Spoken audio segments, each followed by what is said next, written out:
Καλώς ήλθατε! Με χαρά σας υποδεχόμαστε σε μία ακόμη ημέρα της γιορτινής μας διαδρομής, καθώς η αντίστροφη μέτρηση για την πρωτοχρονιά συνεχίζεται με όμορφη διάθεση και φωτεινή ενέργεια.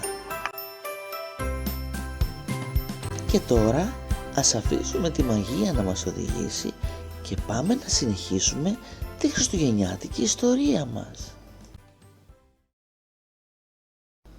Το εργαστήριο ήταν ήσυχο εκείνο το πρωινό, πολύ ήσυχο, τόσο που τρία εξωτικά είχαν σκύψει πάνω από το μαγικό κουτί με ανησυχία, σαν να περίμεναν ότι κάτι θα πεταχτεί από μέσα με φόρα. Ο Άι Βασίλης μπήκε τρίβοντας τα μάτια του. «Τι συμβαίνει πάλι?» Το χασμουργητό ήταν τόσο έντονο που έκανε τα καμπανάκια στο καπέλο του να κουδουνίσουν. Το κουτί έτρεμε, όχι από γέλιο αυτή τη φορά, από συναίσθημα. Ένα χρυσό σύννεφο άνοιξε πάνω από το καπάκι και ξεδιπλώθηκε σαν κινηματογραφική σκηνή. Τα εξωτικά πάγωσαν. Μια οικογένεια φάνηκε μέσα στο σύννεφο.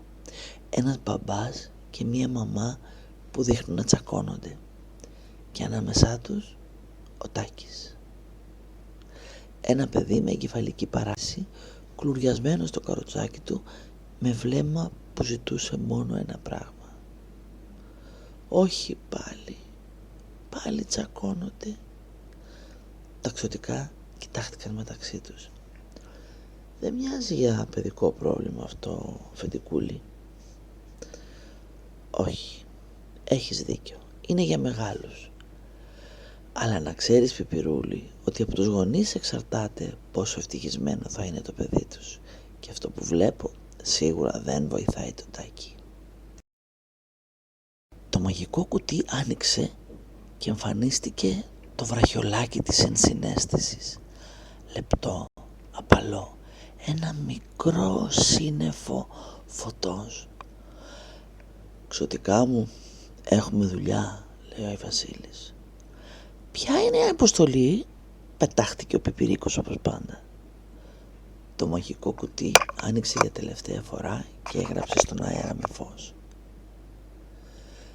Οι γονείς του Τάκη πρέπει να καταλάβουν πώς νιώθει όταν αυτοί τσακώνονται.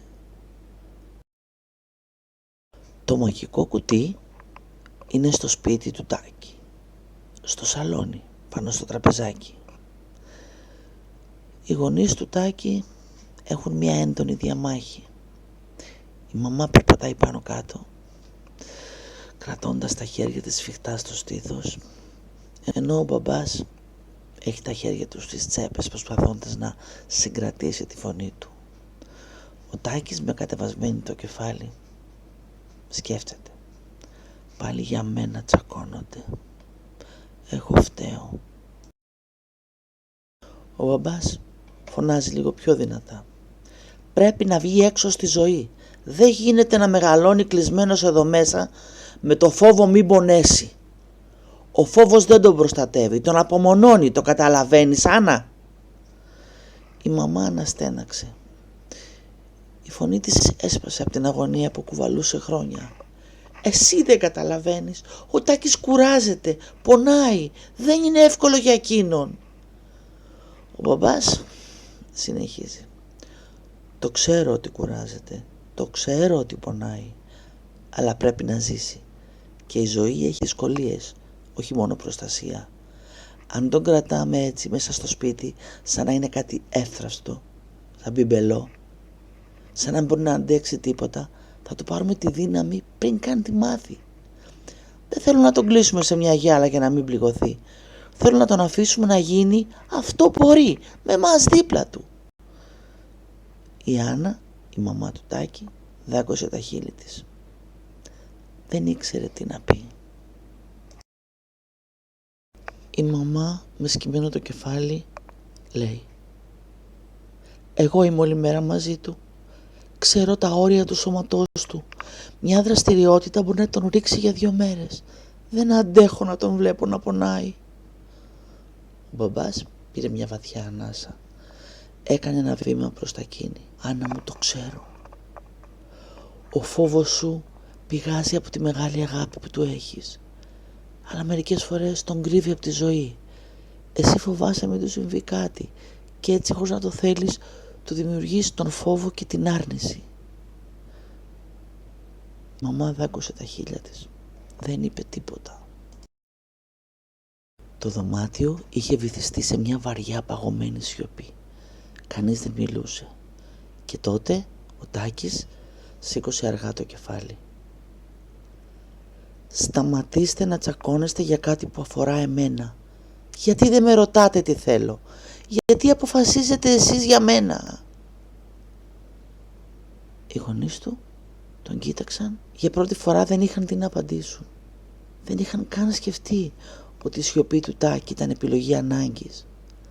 Αυτό το μικρό παιδί που κουβαλούσε άγχος, φόβο και ενοχή για τόσο καιρό βρήκε τη δύναμη να γίνει ο μεγάλος της στιγμής. Το αόρατο μαγικό κουτί που βρισκόταν πάνω στο τραπεζάκι άνοιξε μόνο του με ένα απαλό θόρυβο. Κανείς δεν το άκουσε. Σαν ένα αεράκι. Ένα λεπτό ρεύμα φωτός σαν φλόγα σηκώθηκε από μέσα. Δεν το είδε κανείς, αλλά το ένιωσαν όλοι. Η φλόγα απλώθηκε σαν κόκκινη κορδέλα φωτός. Ακούμπησε πρώτα το χέρι της μαμάς, τυλίγοντας το απαλά, σαν ένα βραχιολάκι. Και μετά συνέχισε προς τον μπαμπά, που τυλίχτηκε πάλι στο χέρι του. Και οι δυο τους ηρέμησαν. Σαν να άκουγαν, σαν να ένιωθαν τον Τάκη. «Μη μαλώνετε για μένα. Σας φοβάμαι και τους δύο όταν μιλάτε έτσι». Ήταν το μαγικό βραχιολάκι της συναίσθησης. Μπορεί να μην το έβλεπε κανείς. Δεν μπορούσαν να το δουν με τα μάτια, αλλά το ένιωθαν. Ο Τάκης τους κοιτούσε χωρίς να μιλάει και οι δύο γονείς για πρώτη φορά γύρισαν το βλέμμα τους προς εκείνον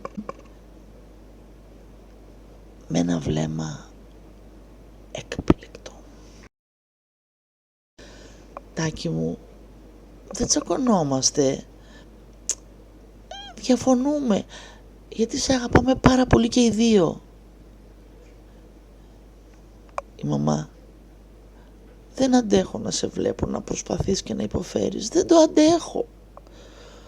Ο μπαμπάς πήρε μια βαθιά ανάσα που θύμιζε έναν άνθρωπο που κρατάει πάρα πολύ κάτι μέσα του και δεν αντέχει να μην το πει. Κοίταξε τη μαμά στα μάτια και της είπε: «Άννα, αν τον κρατήσεις μέσα σε αυτή τη γυάλα θα πονέσει πολύ περισσότερο μεγαλώνοντας. Αν τον σηκώσουμε εμείς τώρα και του μάθουμε πώς να σηκώνεται, τότε θα έχει όλες τις δυνατότητες να τα καταφέρει στο μέλλον. Και αν κάτι πάει στραβά, εσύ θα αντέξεις δηλαδή να τον βλέπεις να υποφέρει, να πονάει?»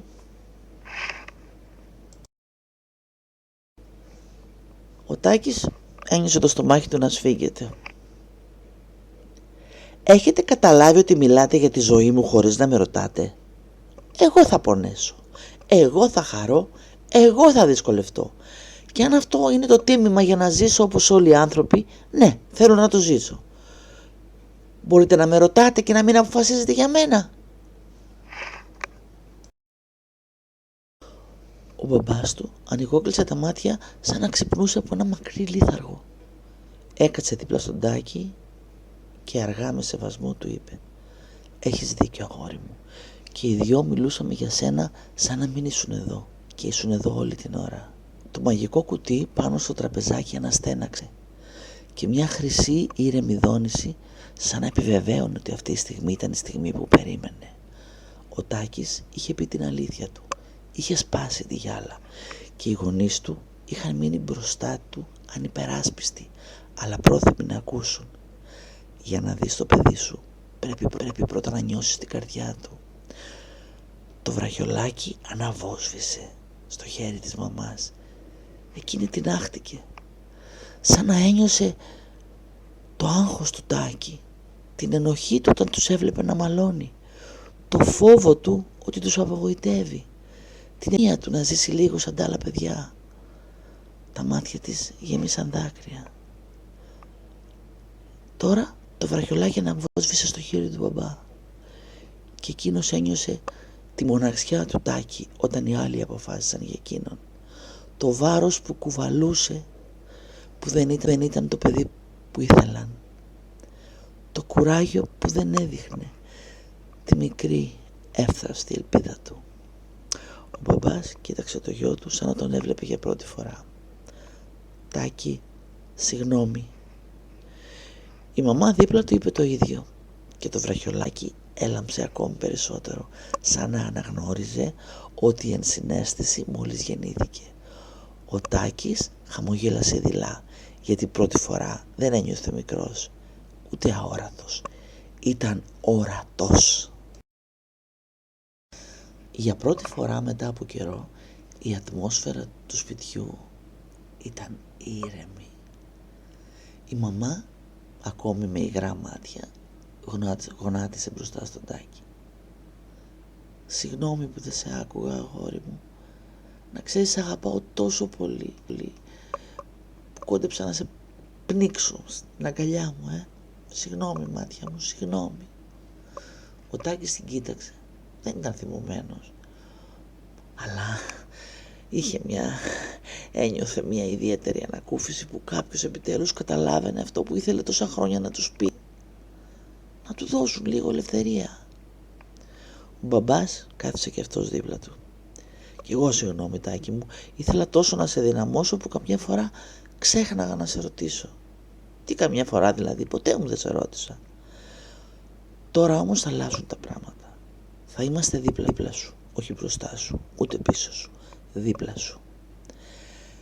Θα συνεννοιόμαστε πάντα, θα μας λες τι θέλεις εσύ. Είμαστε εδώ για να σε στηρίξουμε σε ό,τι αποφασίσεις». Ο Τάκης πήρε μια βαθιά ανάσα. «Θέλω μόνο να δοκιμάζω. Εγώ θα αποφασίζω αν κάτι το θέλω και μπορώ να το κάνω, ή αν θέλω ή δεν μπορώ, ή αν θέλω και δεν μπορώ. Τέλος πάντων, καταλάβατε τι εννοώ».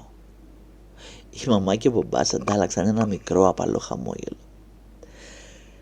Ένα χαμόγελο συμφωνίας. «Ωραία, είμαστε πλέον ομάδα.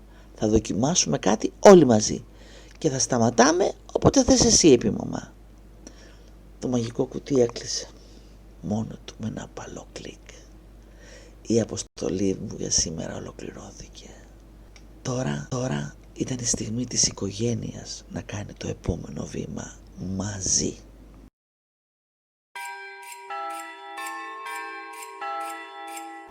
Και κάπου εδώ θα σταματήσουμε για σήμερα. Αν θέλετε να μάθετε τη συνέχεια, σας περιμένουμε αύριο. Να έχετε μια υπέροχη μέρα.